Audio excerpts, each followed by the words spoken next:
ఆంధ్రప్రదేశ్ రాష్ట్ర సాంఘిక సంక్షేమ శాఖ మంత్రివర్యులకు మెమోరాండం.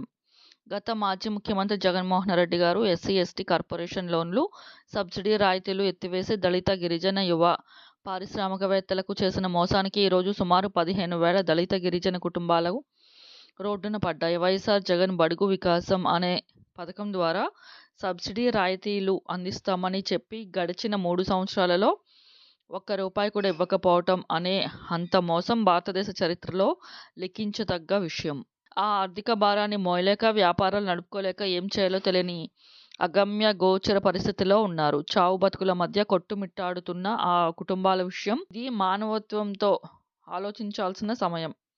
సహాయం కొరకు ఎదురుచూస్తున్న సమస్య. ఆ కుటుంబాలకు న్యాయం జరిగే విధంగా చర్యలు తీసుకోవాలని, బడ్జెట్ కేటాయింపులు చేసే విధంగా ప్రణాళిక చేయాలని సాంఘిక సంక్షేమ శాఖ మంత్రివర్యులు డాక్టర్ డోలా బాల వీరాంజనేయ స్వామి అన్నని కలిసి పూర్తిగా వివరించి మెమోరాండం ఇవ్వటం జరిగింది. అదేవిధంగా ఆంధ్రప్రదేశ్ ముఖ్యమంత్రి నారా చంద్రబాబు నాయుడు గారి దృష్టికి, పవన్ కళ్యాణ్ గారి దృష్టికి, ఆంధ్రప్రదేశ్ ప్రభుత్వం దృష్టికి కూడా తీసుకెళ్లి వారికి న్యాయం జరిగే వరకు పోరాడతా.